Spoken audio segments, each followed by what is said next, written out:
Good day, everyone. I am Winifred Ranyola, and I will be the first discussant of the topic short story. So, let's start. Exploring short stories in Mindanao. Welcome to this exploration of short story from Mindanao, Philippines. We'll delve into their unique narratives, cultural significance, and the voices of Filipino writers. But before we proceed to the short story, let us define first what is short story. Short story is a brief fictional narrative typically focusing on a single incident or character. It designed to evoke a specific mood or theme. A short story is a brief work of fiction, usually ranging from 1,000 to 7,500 words.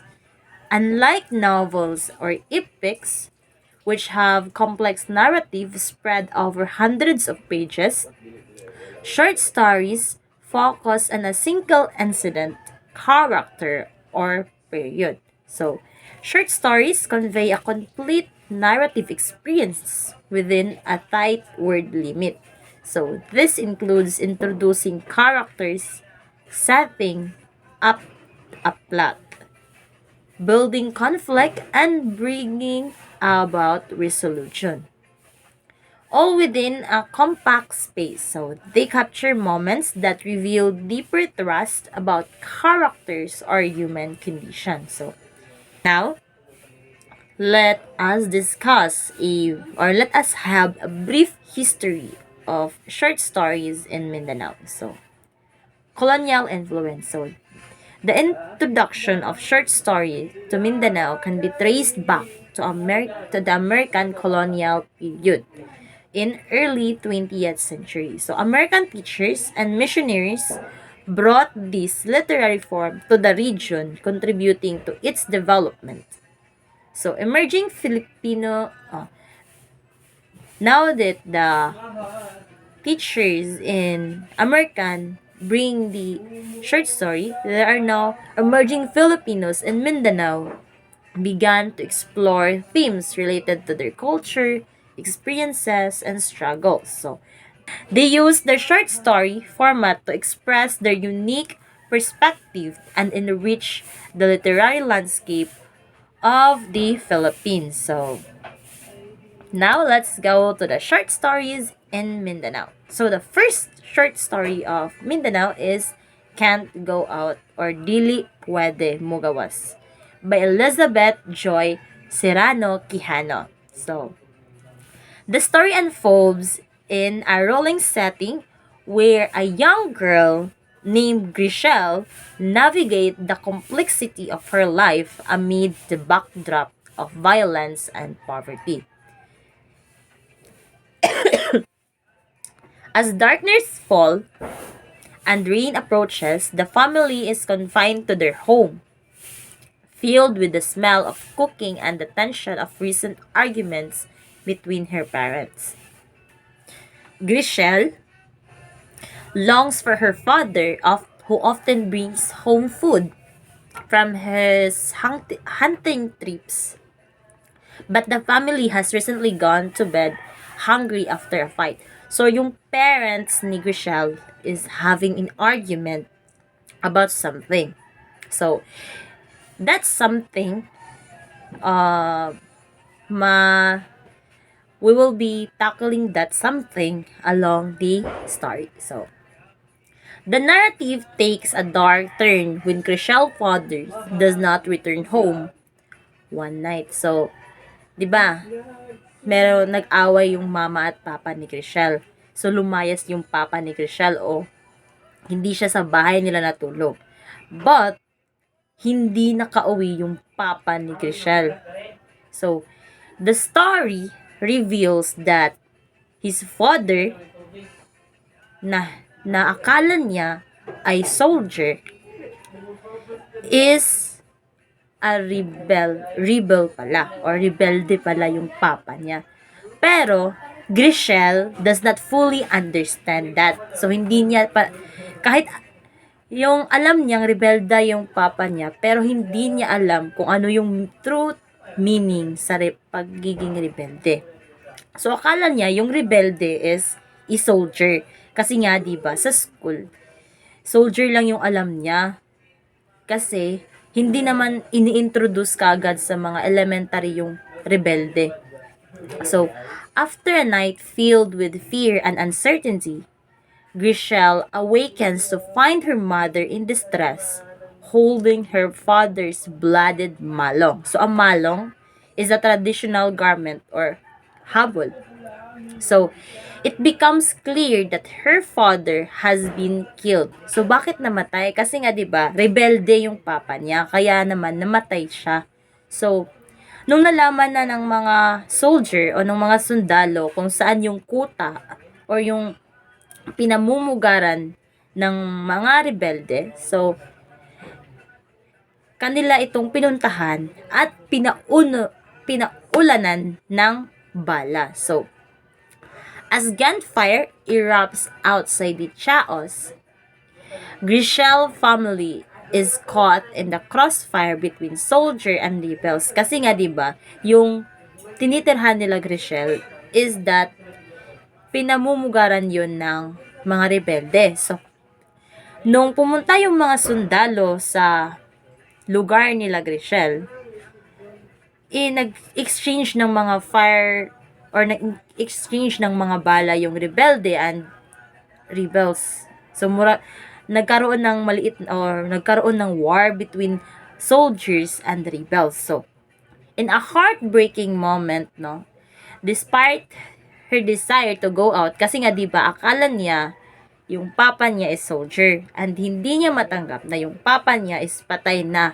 Kaya naman gusto niyang hanapin or puntahan yung mga soldier kasi nga akala niya nandun yung papa niya. Gusto niyang hanapin yung papa niya doon sa mga soldier na nasa labas. So, her mother wants her to stay inside for their safety. So, ayaw siyang palabasin ng mama niya. Pero, di ba nga, napaulanan o nagkaroon na ng war doon. So, her mother and yung mga kapatid niya is naliligo sila sa sarili nilang dugo. So, nakot sila or nagkaroon sila ng tama ng baril. So, the story poignantly captures themes of lost, longing, or for freedom and the harsh realities faced by family living in conflict zone. So, in the end, no, hindi nga lumabas si Grishel. Hindi niya hanap yung papa niya na gusto niya niyang hanapin, where in fact, patay na yung papa niya. And also, her mother, her siblings are all dead. So, siya lang yung nakaligtas. So, our next short story is about The Blue Blood of the Big Astana by Ibrahim Juvaira. So, the story starts as the flashback of the life of Jafar as an orphan and servant of the Dato's daughter. So, he narrates the bittersweet memories. So, ang story na to is a narration na lang. So, malaki na or tapos nang mangyari yung yung story. Like, yung person na si Jafar na mismo, yung nagsasalita or nag-reminiscing sa mga nangyari sa past. So, he narrates the bittersweet memories he shared with Dayang-Dayang as they get older. So, Dayang-Dayang is the Dato's daughter, yung amo niya. So, Jafar always think about Dayang-Dayang and his feelings toward her grow stronger. But he always remind himself that he should stop his feelings towards her because he did not belong to them. And he doesn't have a blue blood. So, months later, mura-muraan a young dato as my dayang-dayang hand in marriage. So, leaving Jafar broken-hearted and melancholic. So, years later, when they live to get live their separate lives, the royal family encountered many problems. So, mura-muraan raised hands against the Christian government. Kasi nga,